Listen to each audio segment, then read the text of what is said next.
Awiting espiritual. Awitin po natin yung faithfulness. Nandiyan po sa ating mga songbook, nakadikit. Sa tono po ng Near the Cross.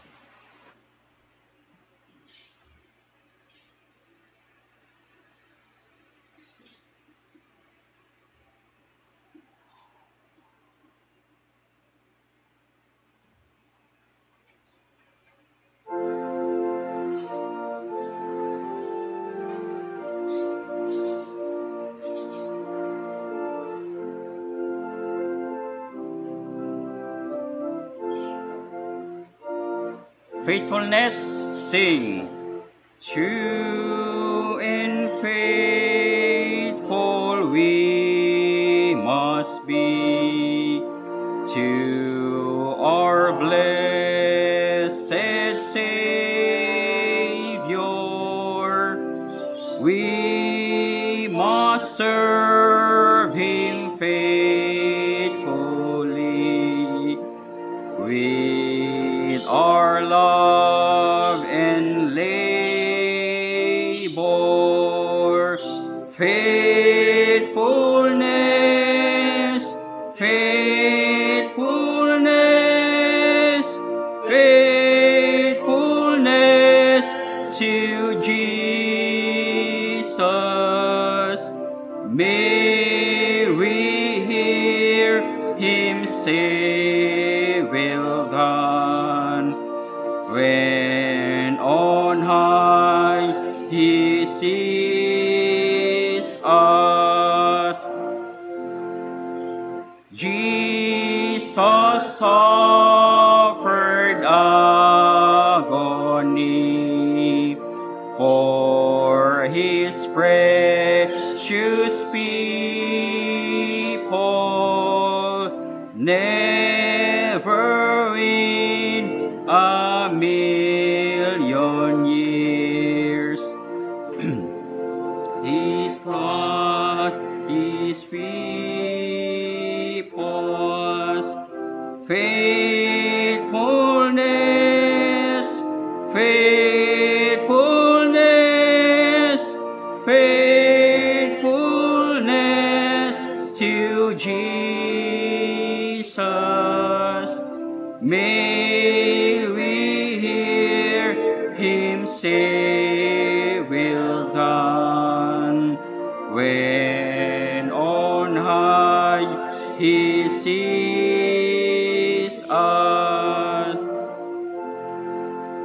He's the true and faithful one, and He changes never. He loved us at Calvary. He'll love us forever. Faithfulness, faithfulness, faithfulness to Jesus. May we hear Him say, "Well done," when on high He sees us. Last stanza. Oh, would He to us bestow hearts with love ablazing. May He find us here below, loving, serving, praising. Faithfulness, faithfulness, faithfulness to Jesus. May we hear Him say, "Well done," when on high He sees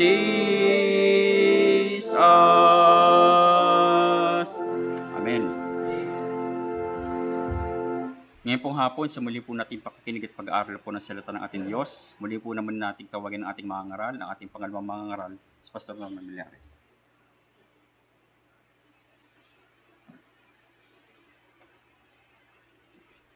Mapagpalang hapon sa ating lahat, mga kapatid. Sa pagpapatuloy ng ating pong pag-aaral ng salita ng Diyos, buksan natin ang ating pong mga Bible sa Proverbs.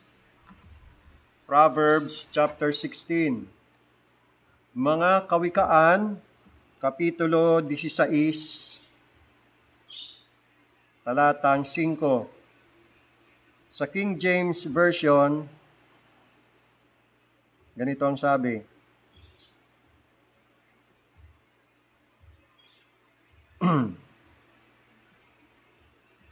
Everyone that is proud in heart is an abomination to the Lord.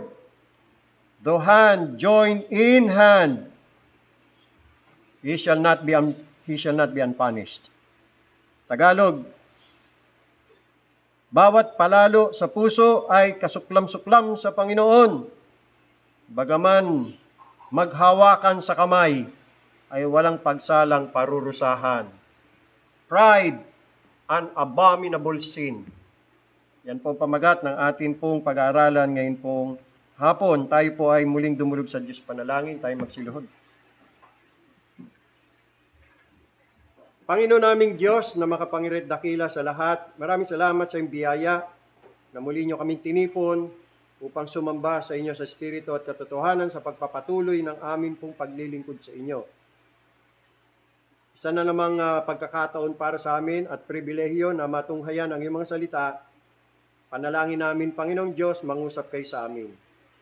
Ang banal na Espiritu na siyang Espiritu ng katotohanan ay malugod na kami po ay i-guide sa lahat ng katotohanan. Tulungan niyo po kami, O Diyos, na maunawa namin ang mga salita. Kayo ang Diyos na nakababatid at nakatatarok ng aming mga puso. Ipakita niyo sa amin kung ano po talaga ang nilalaman ng aming mga puso. Haharap kami sa salamin ng iyong mga salita. Ipahayag niyo sa amin, Panginoon Diyos, ang mga katotohanan na magpapabanal at magpapasakdal ng aming mga buhay. Bagabagin niyo kami sa aming mga kasalanan. Turuan niyo kaming magpakumbaba. Panalangin namin, Panginoong Diyos, na gawin niyong pagpapala sa amin ang mensahe. Itaas niyo po ang Panginoon Jesucristo. Nawa siya po ang maluwalhati, madakila sa kalagitnaan ng kapulungan ito. Gawin niyo pong pagpapala sa lahat ng mga makikinig ang iyong mga salita. Sa banal na pangalan ng aming Panginoon at tagapagligtas na si Jesucristo, ito po aming dalangin. Amen.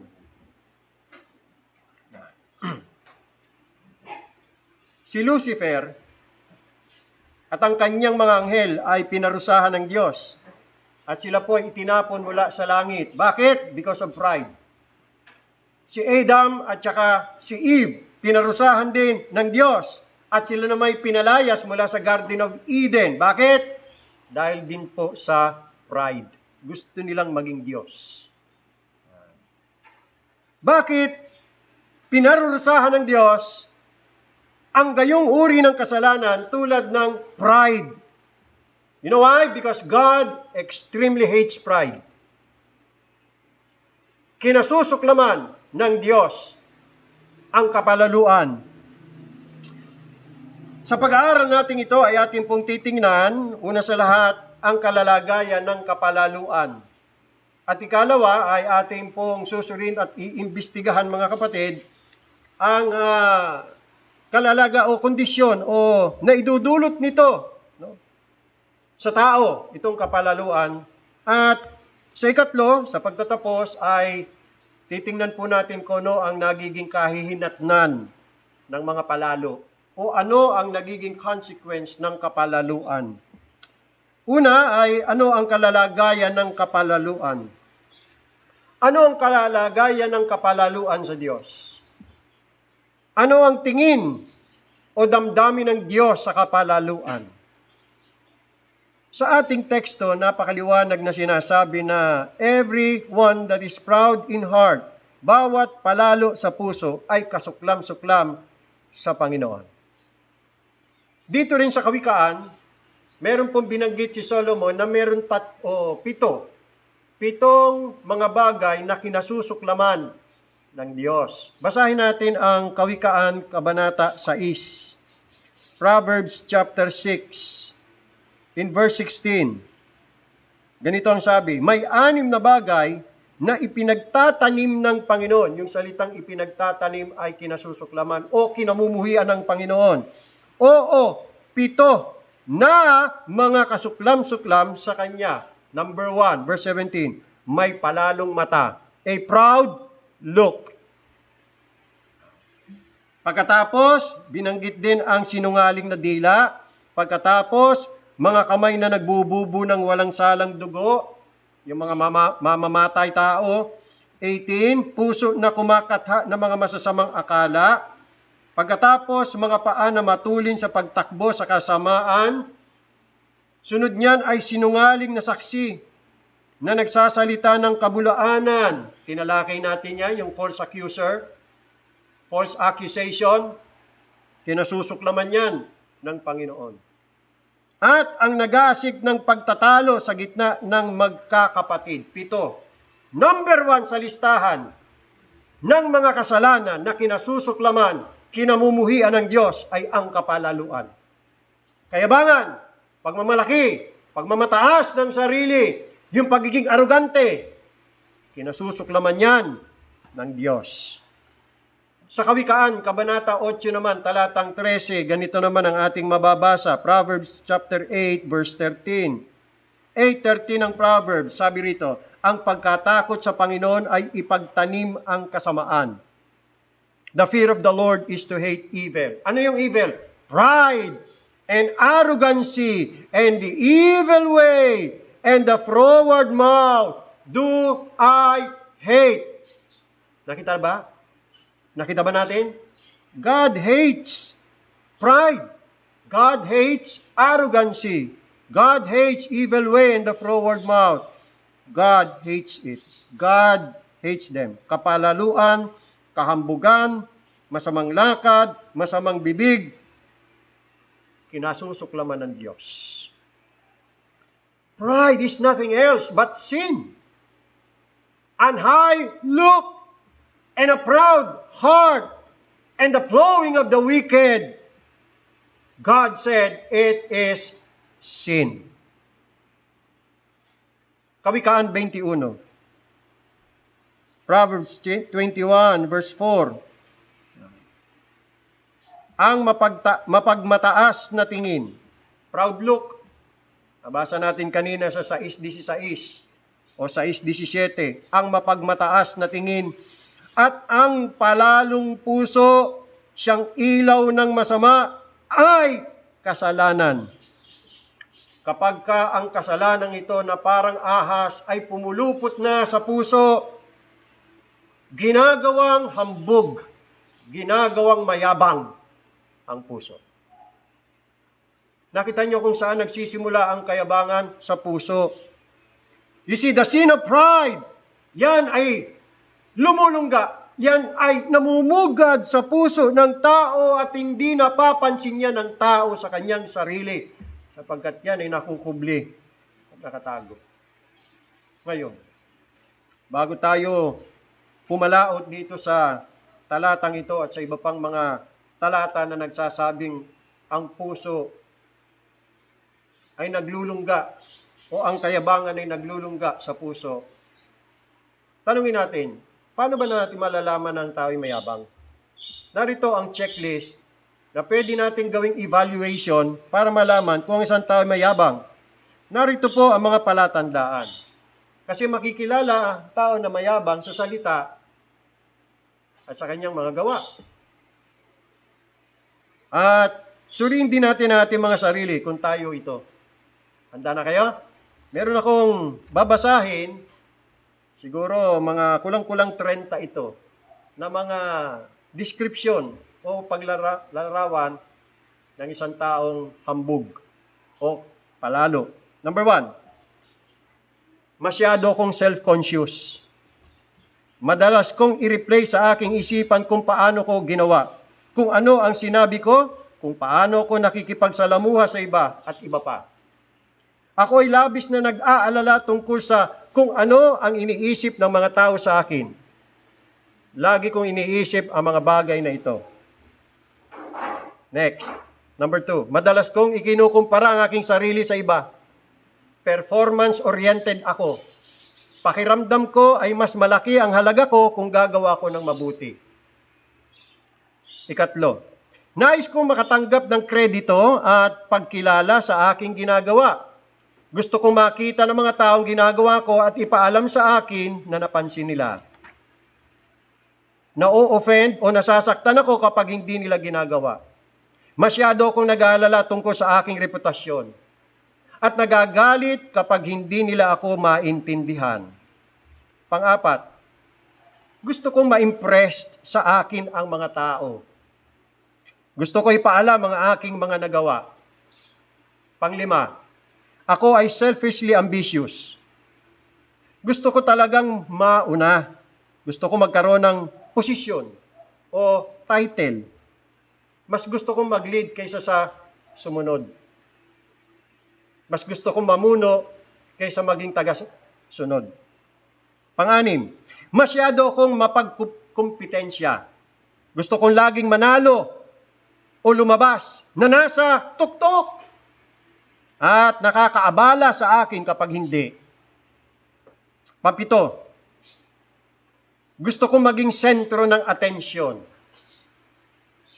at magsasabi o gumawa ng mga bagay upang makaakit ng atensyon sa aking sarili. Pangwalo, gusto ko laging magsalita, lalo na tungkol sa aking sarili, o mga tao, o mga bagay na ako ay involved.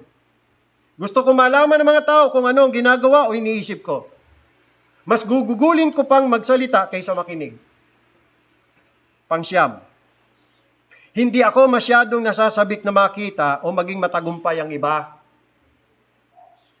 May posibilidad akong mainggit at maging kritiko sa mga gumagawa ng mabuti o kaya yung mga pinararangalan. Pang-sampu, feeling ko special o superior ako dahil sa kung anong meron ako o kaya kong gawin. Pang-11, mataas ang tingin ko sa sarili ko. Sa pakikipag-ugnayan ko sa iba ay karaniwang nakikita ko ang aking sarili bilang mas mature at mas matalino. Sa karamihan ng mga sitwasyon, mas marami akong maiaalok kaysa sa iba kahit na hindi ko sinasabi. Hindi ko itinuturing ang aking sarili na karaniwan lamang. Ako ay espesyal. Pang-12, madalas kong bigyan ang aking sarili ng kredito para sa kung sino ako at kung ano ang aking nagawa o nagagawa. Paminsan-minsan ko lang naiisip o nare-recognize na ang lahat ng mayroon ako ay nagmula sa Diyos. Pang-13, I tend to be self-righteous. Naisip ko na mayroon talaga akong may offer sa Diyos. Hindi ko sasabihin ito, pero sa palagay ko, ay mabuti ang ginawa ng Diyos na iniligtas niya ako. Bihira akong isipin o kilalanin ang aking ganap na kasamaan at kawalan ng kakayahan na hiwalay sa Diyos.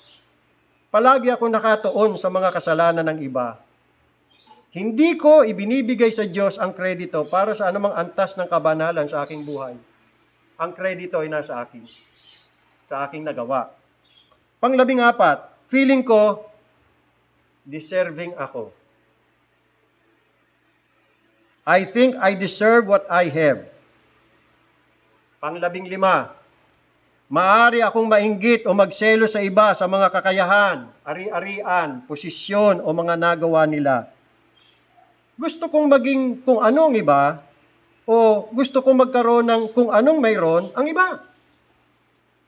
Naiinggit ako sa iniisip ng iba na dapat ay mayroon ako o karapat-dapat.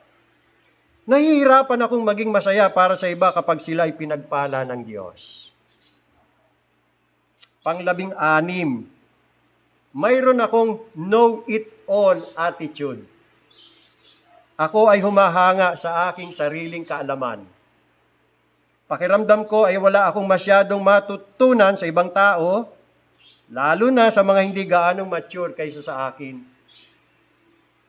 Pang-17, pakiramdam ko napipilitan akong pigilan ang mga tao kapag nagsimula silang magbahagi sa akin ng isang bagay na alam ko na. 18, nahihirapan akong aminin kapag hindi ko alam ang isang bagay. Kapag may nagtanong sa akin ng hindi ko alam, gagawa ako ng sagot kaysa aminin na hindi ko alam. 19, nahihirapan akong aminin na mali ako. Nakikita ko ang aking sarili na nagtatakip o nagdadahilan sa aking mga kasalanan. Mahirap para sa akin na ipagtapat ang aking mga kasalanan sa iba o humingi ng kapatawaran. 20, pang-20. Itinuturing ko ang pagtutuwid sa akin bilang isang panghihimasok sa aking privacy, sa halip na isang instrumento ng Diyos para sa aking kapakanan. Hindi ko ma-identify ang sino man na welcome sa akin na ituwid o itama ako. Ibig niyang sabihin, hindi niya welcome ang anumang pagtutuwid sa kanya. At yung mga nagtutuwid sa kanya, hindi niya ma-identify kung nagmamalasakit ba o gusto lamang siyang sirain. Insecure. 21. Naiinis ako sa mga taong nagtatangkang itama ako. Hindi ako tumutugon ng may pasasalamat at taus-pusong pagpapahalaga sa kanilang input. Sa halip ay natutokso akong akusahan sila at isipin ang kanilang mga kamalian. Nagiging bitter ako at lumalayo o umaatras. 22. Kapag ako ay itinatama, nagiging palaaway at argumentative ako. Hindi ko sineseryoso ang mga obserbasyon ng mga tao sa akin. Minamaliit ko ito at gumagawa ng mga excuses o nagbibigay ng mga paliwanag o dahilan o justification. Pang-23, madali akong magalit at masaktan. Hindi ko gusto na ako ay kino-cross-examine o hindi sinasang-ayunan. Naisip ko ang aking sarili, hindi ako makapaniwalang ginawa nila ito sa akin. 24. Mayroon akong personality conflicts with others. Nahihirapan akong makisama sa ilang mga tao. Madalas na sinasabi sa akin ng mga tao na nahihirapan sila sa akin. 25. Wala akong respeto sa ibang mga tao. Hindi masyadong mataas ang tingin ko sa karamihan sa mga tao. Nahihirapan akong mag-encourage at igalang ang iba maliban kung talagang gumawa sila ng isang bagay na mahusay. Bihira akong pumuri ng ibang tao. 26. Ako ay divisive. May posibilidad akong lumaban o magalit sa autoridad. Hindi ko gusto ang ibang tao na bigyan ako ng mga utos o direksyon. 27. Gusto kong manghiya o ibaba ang iba. 28. I tend to be critical or crucial of others. Or critical of others. 29. Isa akong slanderer. Mapanirang puri. Napansin ko ang aking sarili na nagbigay o nagbibigay o tumatanggap ng masasamang ulat tungkol sa iba.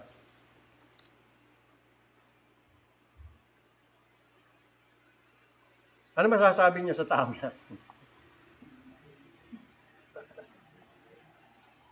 Kapatid, kung meron kang ilan lang sa mga sinabing yan, kung ikaw'y nagtataglay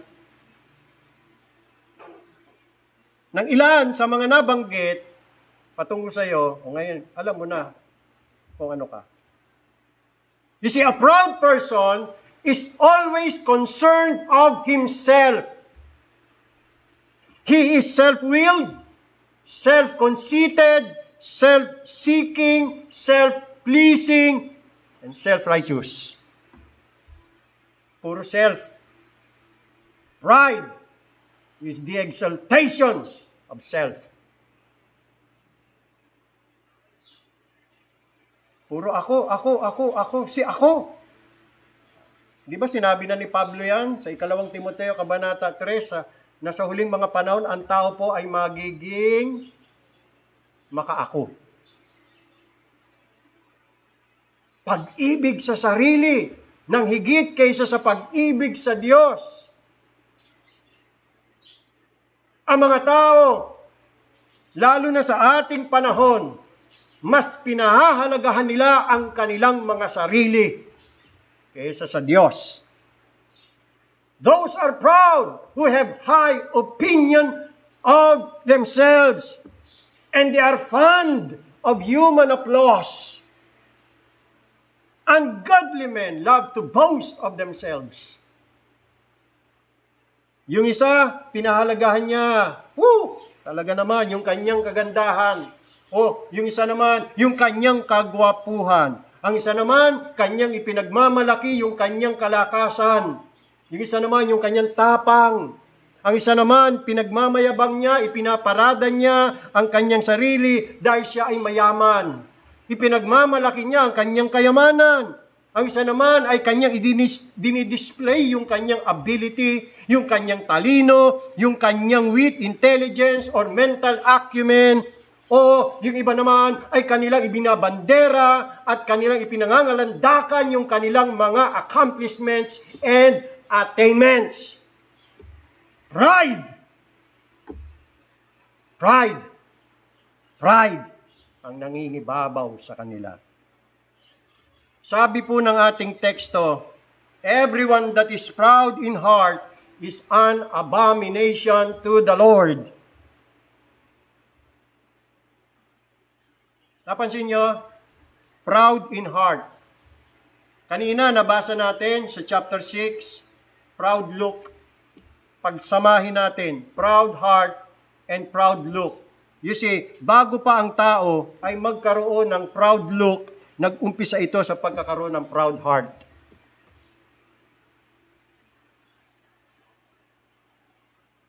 Kapag ang tao ay nagkaroon na ng palalong puso, siya ay nagiging kasuklam-suklam sa Panginoon.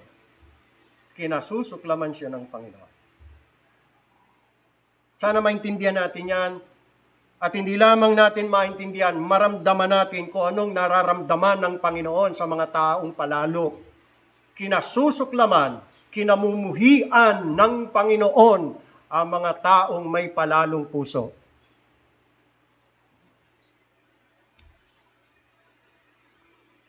Ang pagmamataas ng mga makasalanan ay naglalagay sa Diyos na maging kalaban nila o laban sa kanila.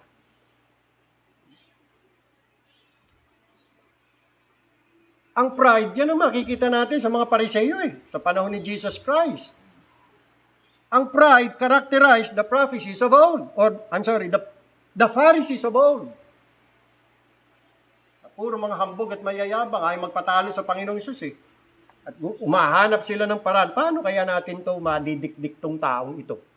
Paano kaya natin to mapapabagsak?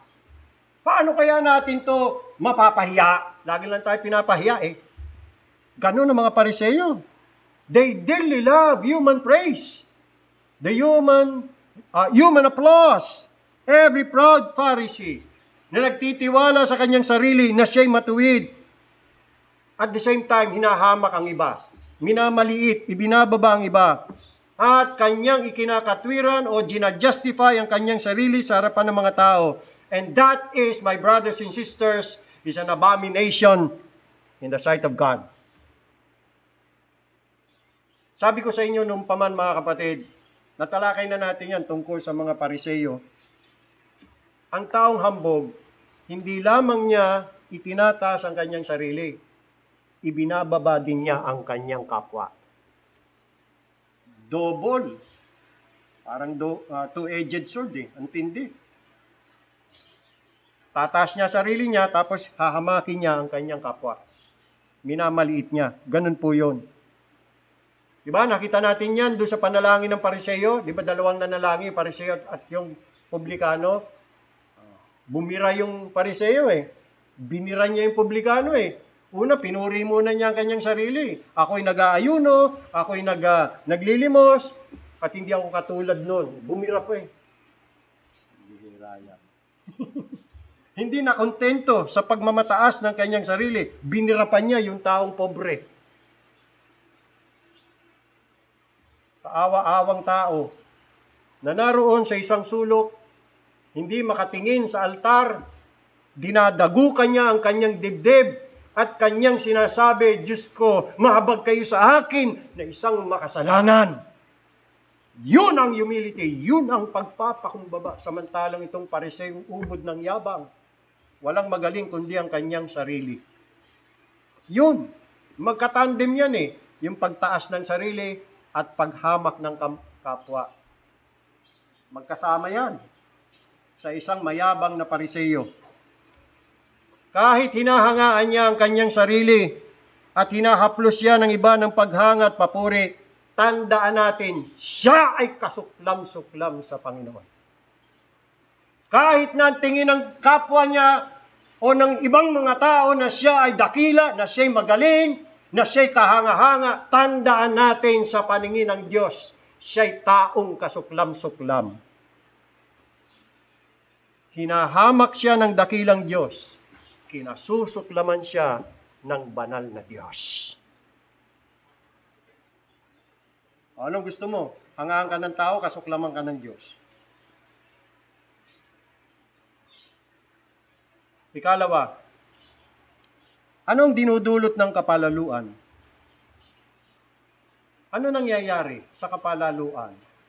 Ano ang nagiging epekto nito sa tao pagka ang tao ay palalo? Basahin natin ang Kawikaan 13:10. Proverbs chapter 13 verse 10. Proverbs 13:10, sa kapalaluan ang dumarating ay ano? Pagtatalo lamang. Nako. Kaya pala may pagtatalo dahil sa yabang, kayabangan.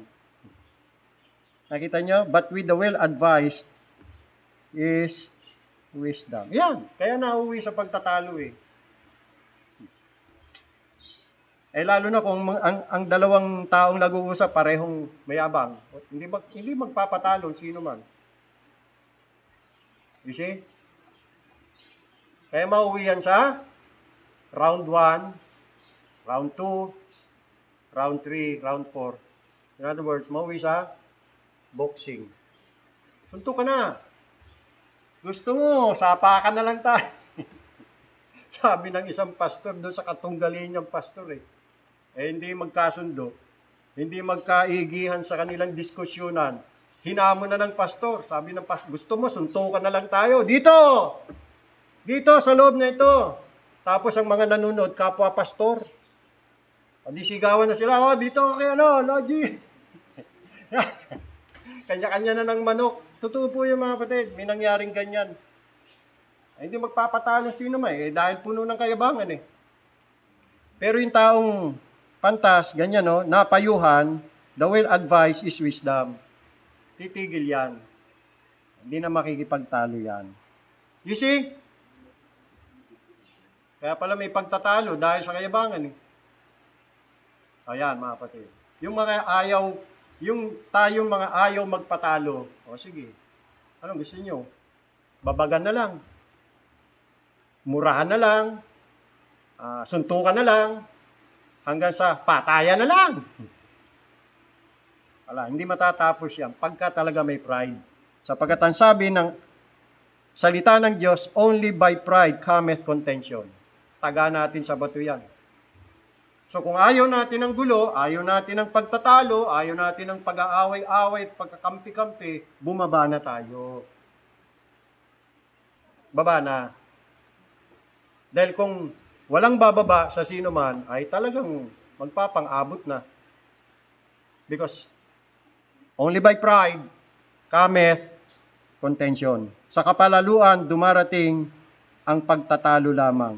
Ngunit ang karunungan ay nasa nangaturo ang maigi. Sundan naman natin, sunod natin ang 14:3 ng Kawikaan, Proverbs 14:3. Ito pa ang naidudulot ng kapalaluan. Sa bibig ng mangmang ay may tungkod ng kapalaluan. Sa isang taong palalo, wala kang marinig sa kanyang bibig, kundi puro kahangalan. At puro pagmamalaki at pagmamataas ng kanyang sarili. Yan ang maririnig mo. Mapapansin mo naman yan. Kaya nga sabi natin kanina nakikilala ang taong mayabang sa kanyang pananalita at gawa. Pagdating sa pananalita, walang magaling kundi sarili niya. At walang hangal at tanga, maliban lang siya. Lahat ay hangal, lahat ay tanga, pwera lang siya. At walang ibang magaling kundi siya lang. Yan ang palagi mong maririnig sa kanyang bibig. Sa bibig ng mangmang. Palibasa nga ang palalo, mangmang. Ikinukonsider ng Biblia na ang taong palalo, mangmang. Hindi yan wise. Ngunit ang mga labi ng pantas ay mag-iingat ng mga yaon. Ano pa ang idinudulot ng kapalaluan sa isang tao? 21 verse 24. Proverbs 21:24. 21:24. Ang palalo at mapagmataas na tao, ano? Anong pangalan niya? Mangliliba ang kanyang pangalan. Ayun, mahilig mangliba, mahilig manglait, mahilig mangutya ng kapwa, ngingisi-ngisi, nagdi-discussion kayo, nagpapaliwanagan kayo, pinagtatawanan ka, iinsultuhin ka pa. So hindi lang siya mangungutya, mayabang. Ang mangungutya ay talaga namang palalo yan Magkasama yan. Mangungutya at palalo. Magkasama. Kukutsain ka ng kukutsain. Hahama. Yun. Nangahamak nga ng kapwa. Minamaliit. Tatapak-tapakan. Kasi walang magaling sa kanilang dalawa, kundi siya lang. Walang mahusay, kundi siya lang. Lalait-laitin niya yung kanyang kapwa.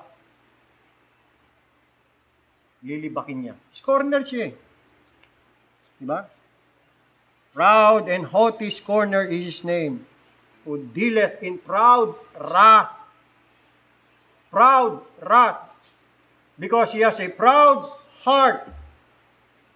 Mainit din ang ulo. Kaya he dealeth with his fellow men with proud wrath.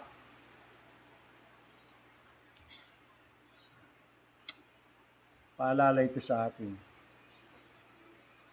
In chapter 16 naman, verse 19, chapter 16, verse 19,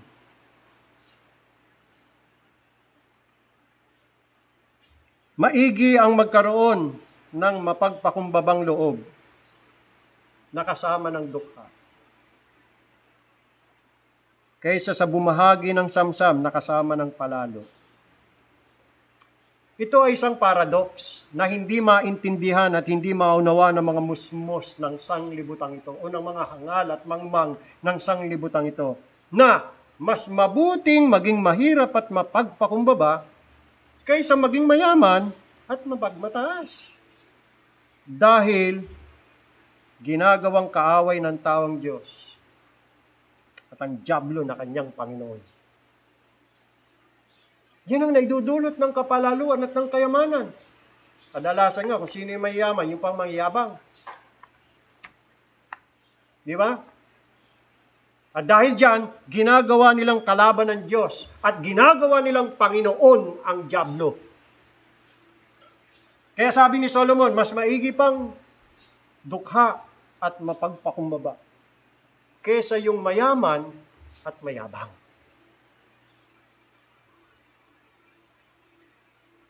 He that is of proud heart stirreth up strife. 28 verse 25 ng Proverbs. Ito pa ang isang idinudulot ng kayabangan, strife. 28:25.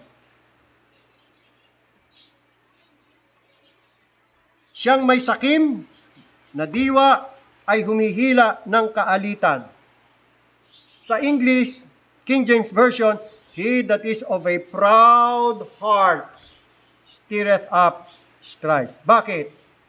Dahil nga siya ay mapagmataas sa kanyang sarili at tumitingin ng may paghamak sa lahat ng mga nasa palibot niya, na hindi niya makayanan ang alinmang kompetisyon o kaya'y kontradiksyon, kung kaya humihila siya, umaakit siya ng kaalitan, o kaya'y lumilikha siya ng kaguluhan.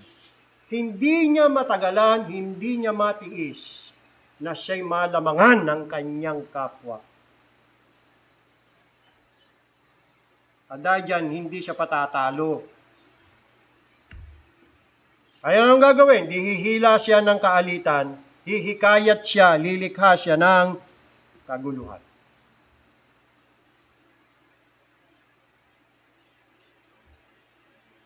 Panghuli, mga kapatid, ang kahinatnan o magiging kahinatnan o bunga o kabayaran ng kapalaluan.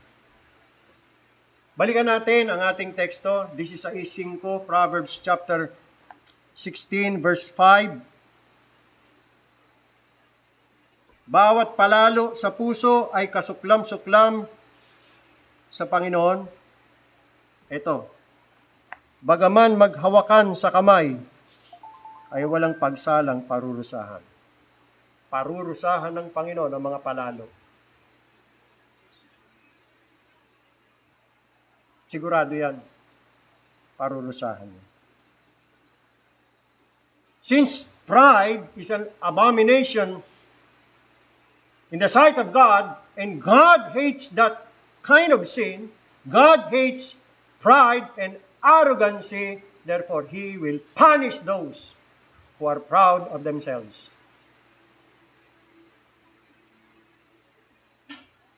Parurusahan niya, sigurado yan. Taga natin sa batuya, ayan, nakasulat niya.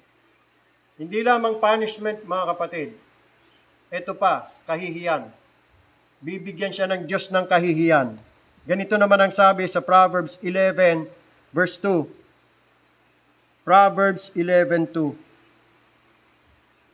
Proverbs 11:2, ganito po ang sabi, pagka dumarating ang kapalaluan, ay dumarating nga ang kahihiyan.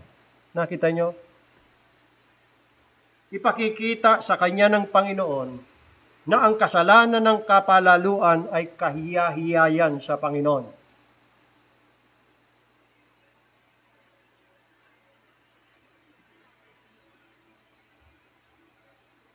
Gagawa ang Diyos ng kaparaanan para yung taong hambog, mapagmalaki, mapagmataas, ay hiyain niya. Sapagkat ang taong may palalong puso, dapat po hiyain yan, na dapat ikahiya at hindi ipagmayabang ang kanyang kasalanan. Pride is sin, and therefore, it must not be boasted. Dapat nga ikahiya yan eh. Hindi dapat ipagmalaki. Nakakahiyaho yan sa Diyos. At dahil dyan, gagawa ang Diyos ng kaparaanan para siya ay hiyain. At dahil dito, hindi po siya dapat magmayabang sa sarili. Gagawa ang Diyos ng kaparaanan na ang taong yon ay hindi na magmamayabang sa kanyang sarili. ibabagsak siya ng Panginoon. Ibababa siya ng Panginoon. God will bring him low. Proverbs chapter 29. Basahin natin ang Proverbs chapter 29, verse 23. Ayan. A man's pride shall bring him low. Ang kapalaluan ng tao ay magbababa sa kanya. Tandaan natin yan. Walang ibang pwedeng patunguhan o puntahan ang taong mataas na, napakatayog na ng kanyang sarili, kundi ang ibaba. Ibaba. Ibababa siya. Ibabagsak siya ng Panginoon. Dadali ng Diyos ang taong palalo sa isang kalalagayan kung saan hindi niya magagawang magmalaki. Katulad ng ginawa ng Panginoon sa mga Pariseo, hiniya niya. Pag binasa niyo yung Matthew chapter 23, anong itinawag sa kanila ng Panginoon? Mga bulag, mga mapagpaimbabaw, mga ulupong, mga ahas. Hiniya niya sa public. Hiniya ng Panginoon. Kasi kahiya-hiya naman talaga sila eh. Basahin natin yung Matthew 23, verse 7. Matthew chapter 23, verse 7. Ganito ang sabi ng Panginoon, ito ang isang napakahalagang prinsipyo na dapat nating pakatandaan. Nakakalungkot, marami na sa atin ang nakakalimot nito eh. Pero itong aral ng Panginoon. Matthew chapter 23, verse 12. Matthew 23, verse 12. At ang sino mang nagmamataas ay mabababa. At sino mang nagpapakababa ay matataas. Pansin niyo yung salitang abase. Sino mang nagmamataas ay mabababa. He who exalts himself shall be abased. Ano ibig sabihin ng abased? Ito'y salitang Grego, galing sa salitang Grego ng ibig sabihin ay to make low. To bring low. To level. Sado na kasi mataas, kailangan patagin na eh. I-level na. Reduce to a plane. Metaphorically, to bring into a humble condition. Reduce to meaner circumstances. Or mean. Abang kalalagayan, dun siya dadalhin ng Diyos. Again, ang ibig sabihin ay to assign a lower rank or place. Or to be ranked below others who are honored or rewarded. Yan ang gagawin ng Diyos. Ibabagsak, ibababa ng Diyos nang sa ganon ay hindi siya magkaroon ng napakataas na opinyon tungkol sa kanyang sarili. Kundi ang gagawin ng Panginoon upang siya magkaroon ng modest opinion of himself. Because the proud man has a high opinion of himself. Therefore, God will make a way para turuan ng taong yon na magkaroon siya ng mababang pagkakilala sa kanyang sarili or mababang opinyon tungkol sa kanyang sarili. Talagang ibabagsak siya ng Diyos. Saka bababa ang kalalagayan. Basement. At kapag hindi pa rin umubra, ang gagawin ng Diyos, tatanggalin niya ang anumang bagay na meron yung taong mayabang. Nang sa ganon, he will be devoid of all haughtiness. He will be devoid of anything that will make him proud of himself. Tanggalin lahat ng Diyos yan. At pagka wala na ang lahat sa taong yon, wala na siyang may pagmamayabang, wala na siyang may pagmamalaki. At kapag kung sakali man, yung taong yon ay nagmatigas pa rin, nanatili pa rin siya sa kanyang palalong puso, baka buhay niya kunin na ng Panginoon. See? Yun ang nakakatakot.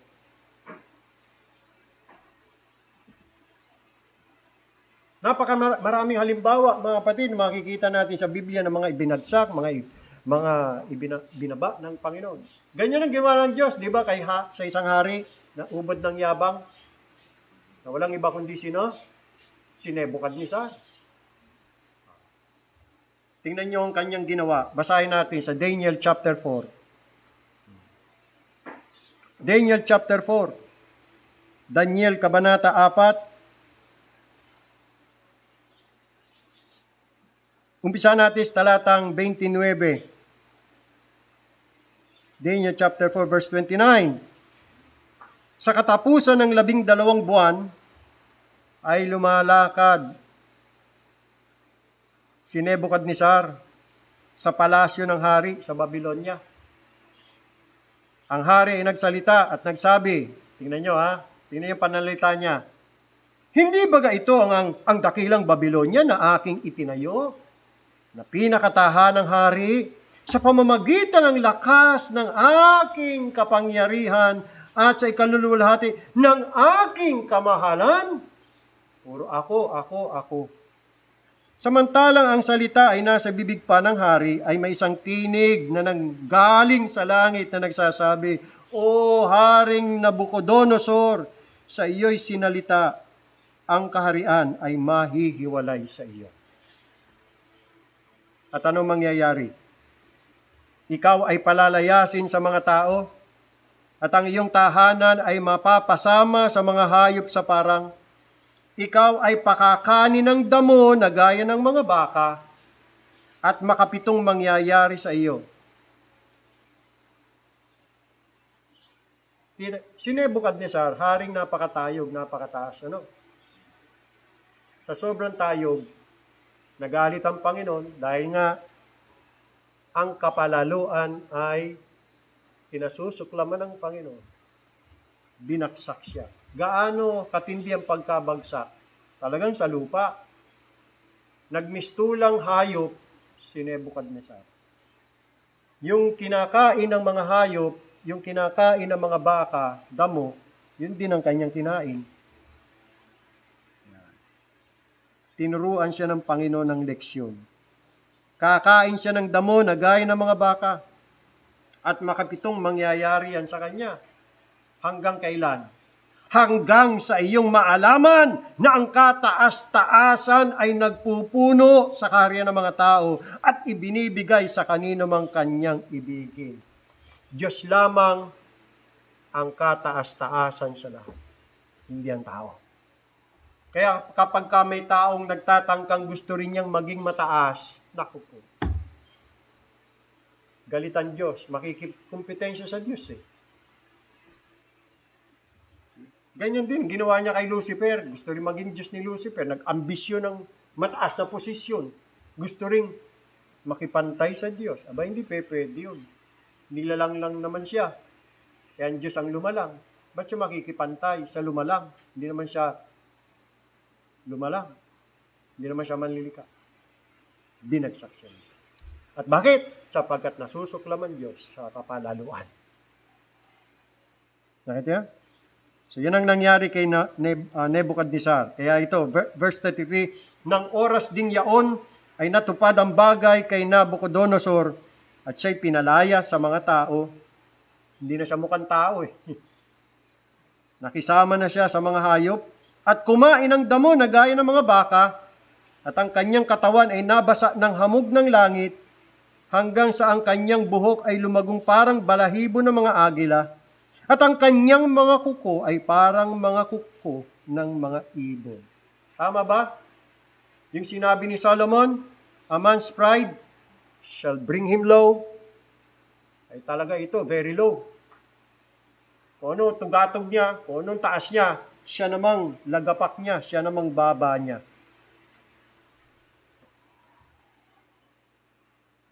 At anong leksyon na natutunan ni Nabucodonosor o Nebuchadnezzar? Verse 34, At sa katapusan ng mga karawan, akong si Nabucodonosor ay nagtaas ng aking mga mata sa langit. O, di natuto din. Natuto siyang tumingala. Itinaas niya ang kanyang mga mata sa langit. Dati kasi, ang lagi niyang tingin pababa kasi mataas siya Minamalit niya ang mga tao, ang kanyang mga nasasakupan. Kasi tingin niya sa sarili, mataas siya. Hindi niya kailan tumingin sa itaas kasi wala nang nakatataas sa kanya. Ngayon, binagsak siya ng Panginoon. O, di natuto siyang tumingala sa langit. Nagtaas ng aking mga mata sa langit, at ang aking unawa ay nanumbalik sa akin. Kita niyo, pagka ang tao'y palalo, walang katinuan ng pag-iisip. Nananaginip siya eh. Wala sa sarili niya eh. Taas ng tingin niya, sarili niya eh. Walang katinuan yun ng pag-iisip. Buti na lang, bumalik yung unawa ni Nebukadnezar. Nanumbalik ang kanyang unawa. At aking pinuri ang kataas-taasan. Yun ang dapat purihin. Ang kataas-taasan. At aking pinuri at pinarangalan ko siya na nabubuhay magpakailanman, sapagkat ang kanyang kapangyarihan ay walang hanggang kapangyarihan, at ang kanyang kaharian ay sa salit-saling lahi. At ang lahat na mananahan sa lupa ay nabilang sa wala. At kanyang ginagawa ang ayon sa kanyang kalooban sa hukbo ng langit at sa mga mananahan sa lupa. At walang makahadlang sa kanyang kamay o makapagsasabi sa kanya, anong ginagawa mo? Natuto si Nebukadnezar na magpailalim sa kapamahalan ng Diyos at magpasakop ng kanyang sarili sa Diyos. Sa oras ding yaon ay nanumbalik sa akin ang aking unawa at ikaluluwalhati ng aking kariyan, at nanumbalik sa akin ang aking kamahalan at kakinangan, at hinanap ako ng aking mga kasangguni at mga mahal na tao, at ako'y natatag sa aking kaharian, at marilag na kadakilaan ay nadagdag sa akin. Yun sinasabi ng Panginoon, ang nagtataas ng kanyang sarili, ibababa, ang nagbababa ng kanyang sarili, itataas. Ito pa, ang napakahalagang leksyon, mga kapatid, na itaga natin sa batuto. Ngayon, akong si Nabucodonosor ay pumupuri at nagbubunyi at nagpaparangal sa hari ng langit, sapagkat ang lahat niyang gawa ay katotohanan at ang kanyang mga daan ay kahatulan, at yaong nagsisilakad sa kapalaluan ay kanyang mapabababa. Those who walk in pride, God is able to abase. God will abase those who walk in pride.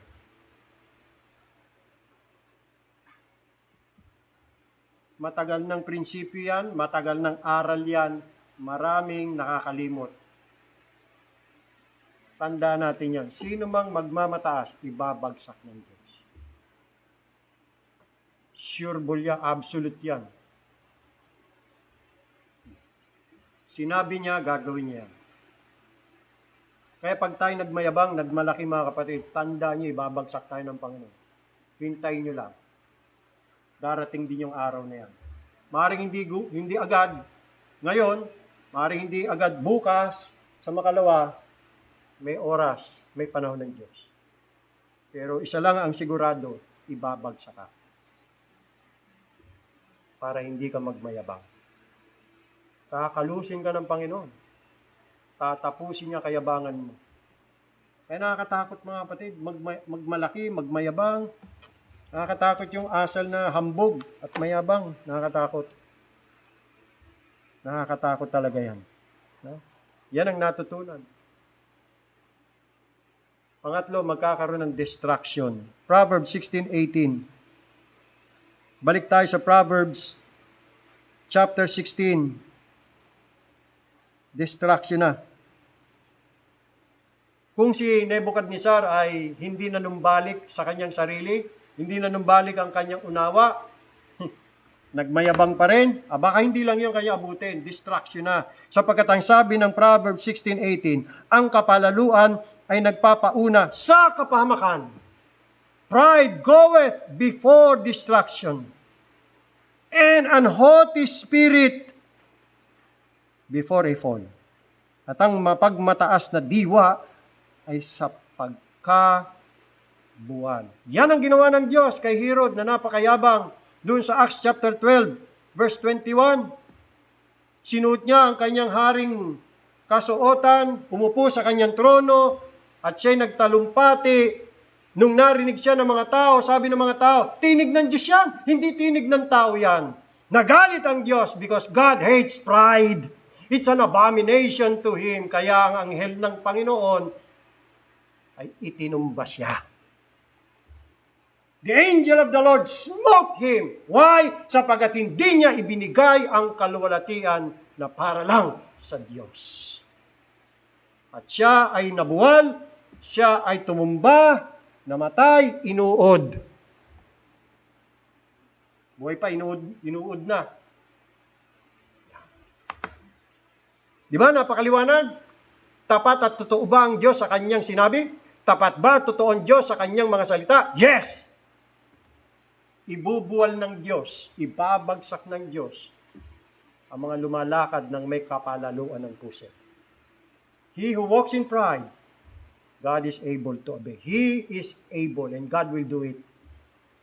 He will do it. For sure. Proverbs 15 verse 25. Proverbs chapter 15 verse 25. The Lord will destroy the house of the proud. Bubunutin ng Panginoon ang bahay ng palalo. Sabi ko sa inyo mga kapatid kanina, gagawa at gagawa ang Diyos ng mga kaparaan para ibaba niya ang palalo. At kapag ka ang palalo nagmatigas pa rin, napakataas pa rin ang kanyang tingin sa sarili niya, sa kabila ng mga nangyari sa kanyang pagbaba at pagbagsak ng Panginoon, bubunutin na siya.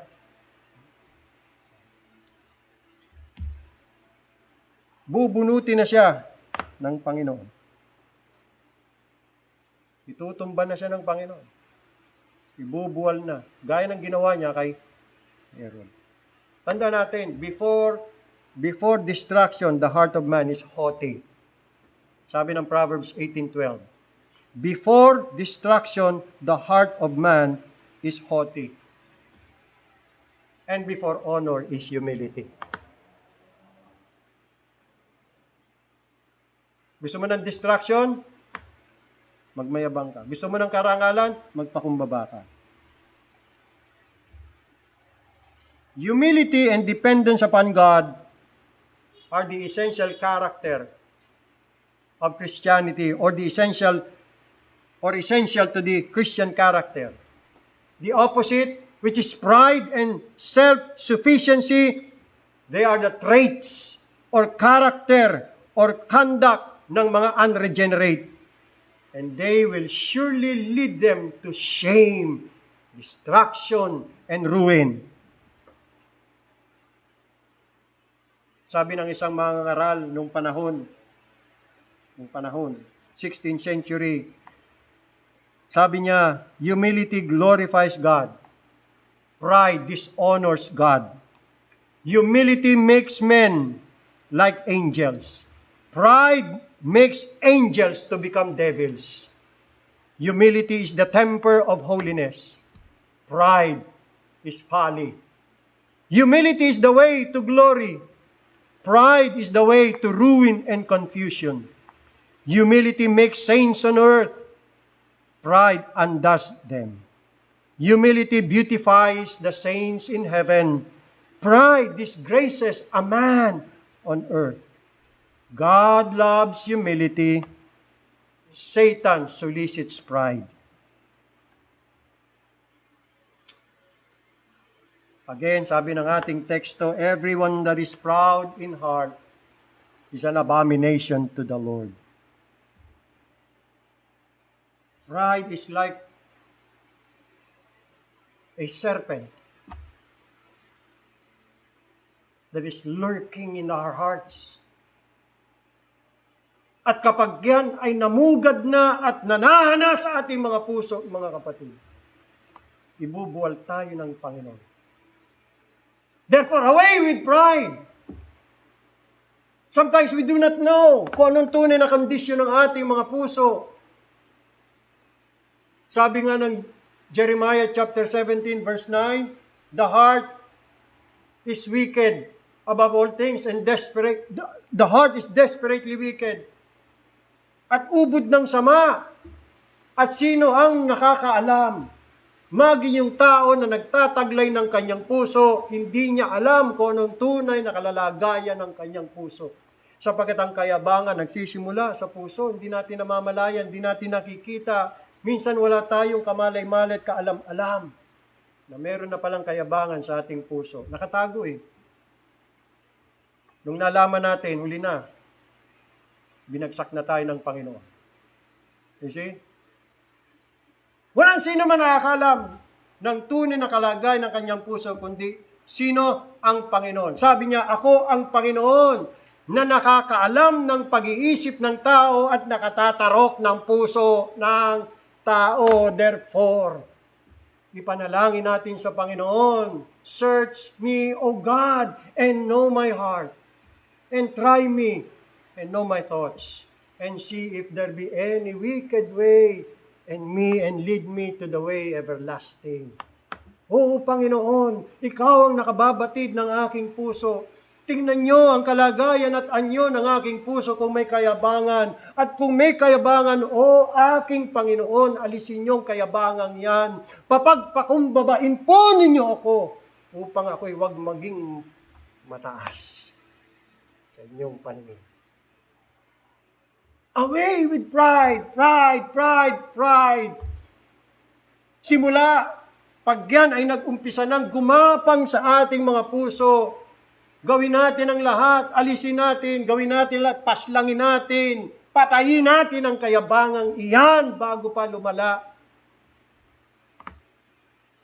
Sa mga ipinapakita pa lamang ng mga senyales o palatandaan, huwag na nating patagalin pa. Patayin, patayin, patayin ang kayabangan sa puso.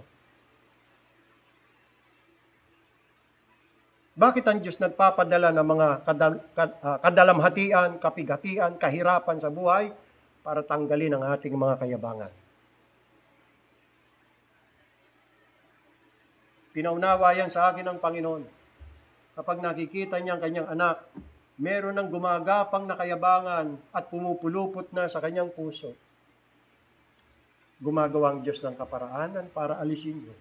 Nagpapadala siya ng mga afflictions. Kasi pinanalangin mo na Panginoon, alisin mo ang kayabangan sa aking puso, turuan niyo akong maging mapagpakumbaba. Kaya tuturuan siya ng Panginoon. Kaya ang affliction, mga kapatid, once na ipinadala ng Panginoon, answered prayer. It will benefit you and me. Matututo tayong magpakumbaba sa Panginoon. Kaya pasalamat tayo sa mga afflictions. Pasalamat tayo sa mga trials, sufferings, sa mga chastening ng Panginoon. God has a very good purpose. Kung maintindihan lang natin, mga kapatid, magpapasalamat tayo sa Panginoon. Buti na lang ganun ginawa ng Panginoon. Buti na lang ganito ginawa sa akin ng Panginoon. Salamat sa Diyos. Napakabuti ng Diyos. Alam ng Diyos ang kondisyon ng aking puso. At alam din ng Diyos ang kalalagayan at kondisyon ng aking puso. Bagamat hindi mo alam. Diyos ang nakakalam. Kaya nga tayo nananalangin, di ba? Panginoon, pakita nyo ang tunay na kondisyon ng aming mga puso. Bakit? Siya ang nakatatalastas. Siya ang nakatatalos. Basahin nga natin yun, Jeremiah chapter 17. Para maintindihan natin, napakaganda ng sinabi dyan eh. Basahin sa Tagalog. Jeremiah chapter 17. Yan.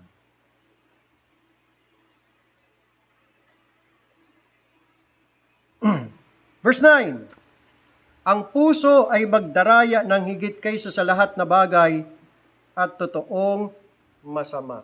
Agree ka? Sangayon ka? Aaminin mo na ganyan ang puso mo? Tayong lahat? O hindi. O paano mo nalaman?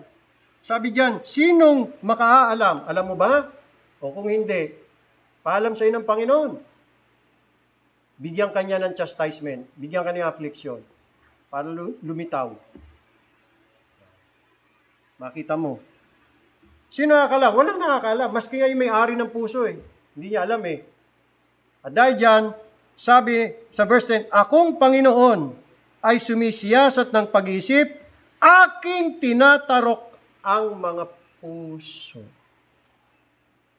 Kung ganon, Panginoon, siyasatin mo ang aking puso. Search my heart and try it.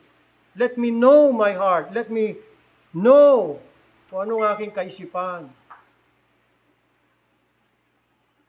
Try me and know my thoughts. And see if there be any wicked way, lalo na pride in my heart, because I know that you hate pride and arrogancy.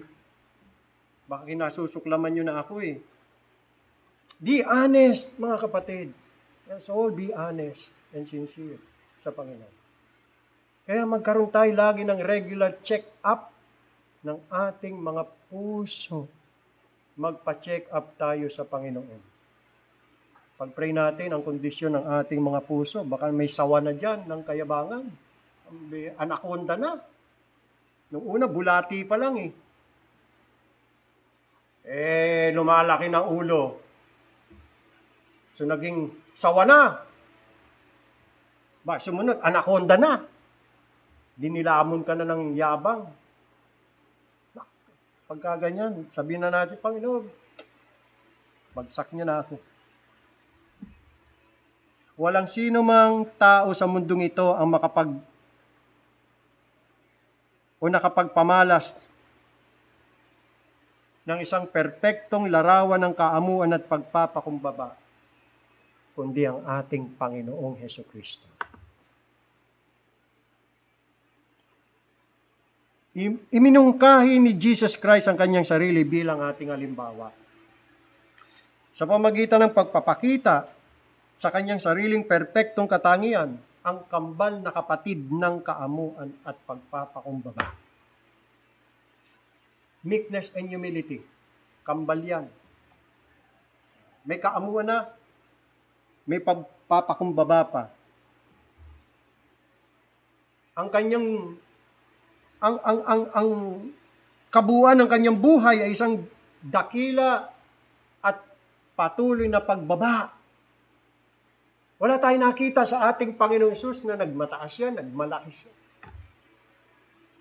Puro pababa. Tingnan nyo, mula sa malulhating sinapupunan ng kanyang ama, sa sinapupunan ng isang mahirap na dalaga, sa isang anyo ng isang lingkod, sa pagkahawig at paghihirap ng makasalanang laman, sa isang buhay ng paggawa, sa isang estado ng kahirapan, sa pagkamatay bilang isang kriminal, sa libingan, sa mga hindi matiis na kalamidad na nararapat sa atin. Lahat yan ay dinanas ng ating Panginoong Hesukristo. Kaya makatwiran lamang na dapat tayong maging mapagpakumbaba sa gitna ng mga pinakamalaking kapintasan at kabababaang kasalanan. Gaya ni Kristo sa gitna ng kanyang banal at perpektong buhay at pinakahanga-hangang katangian o bertud ng Panginoon. Naiwala na natin, mga kapatid, ang lahat ng batayan para sa pagmamataas. Lahat. Wala na. Kinuha na, binawi na ng Diyos. Wala tayong may pagmamayabang. Wala tayong may pagmamalaki. Ang natira sa atin, ang ating kamangmangan, ang ating kahinaan, ang ating mga kasalanan, ang ating mga kahangalan at kalokohan na iniata sa atin yan, prescribed to us. Yan ay nagpapahayag at nagpapatunay na ang ating nararapat na tahanang lugar ay nasa ibaba ng malalim na lambak ng kababa-babaang loob. Tanda natin to palagi, mga kapatid, na dito sa lupa wala tayong ibang lugar kundi ang alabok sa harapan ng kabanal-banalang Diyos. Sa pagtatapos, basahin natin ang Jeremias Kabanata 9. talatang 23. Jeremiah chapter 9, verse 23. Ganito ang sabi ng Panginoon. Anong sabi ng Panginoon? Pakinggan nyo. Bigyan nyo ng atensyon. Huwag magmapuri ang panta sa kanyang karunungan, o magmapuri man ang makapangyarihan sa kanyang kapangyarihan.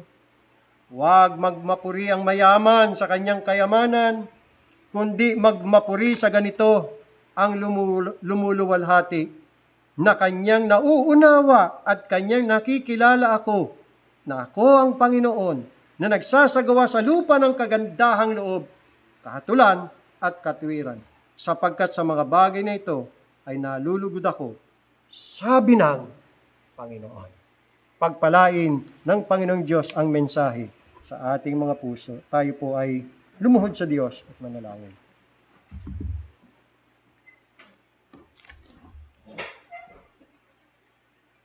Aming Diyos na dakil at banal, maraming salamat po sa iyong mga salita o pinahayag sa aming Panginoong Diyos.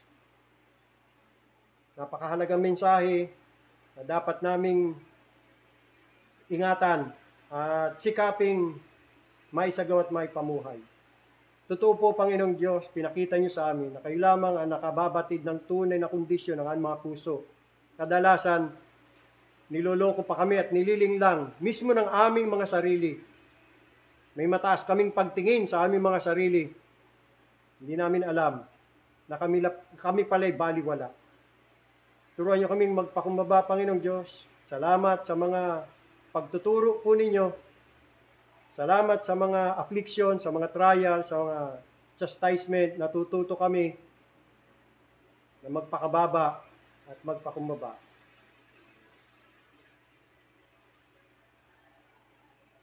Kuminsan, Panginoong Diyos, talagang umiiral ang kahambugan, kapalaluan, pagmamalaki, pagmamataas sa aming mga puso.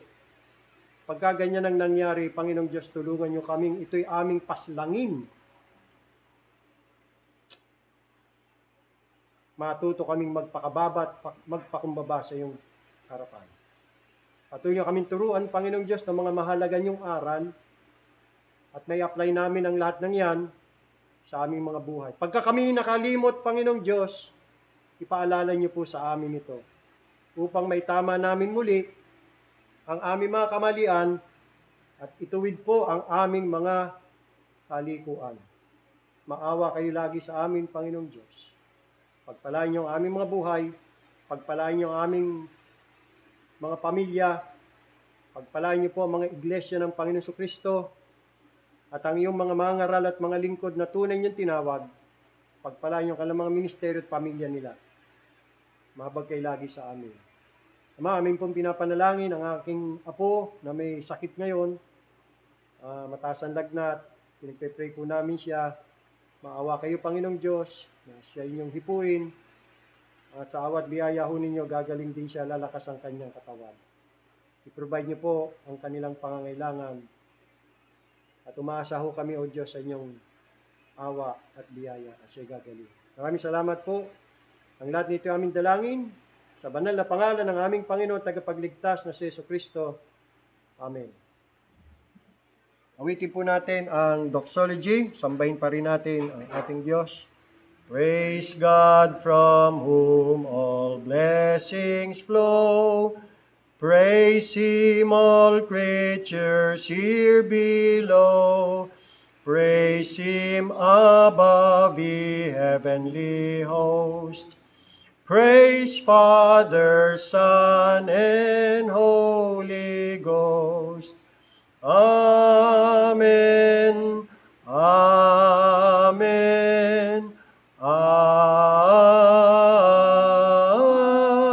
Amen. Magandang gabi sa ating lahat. Tapos ng ating banal na pagtitipon. Pagpalain tayo ng ating Panginoong Diyos.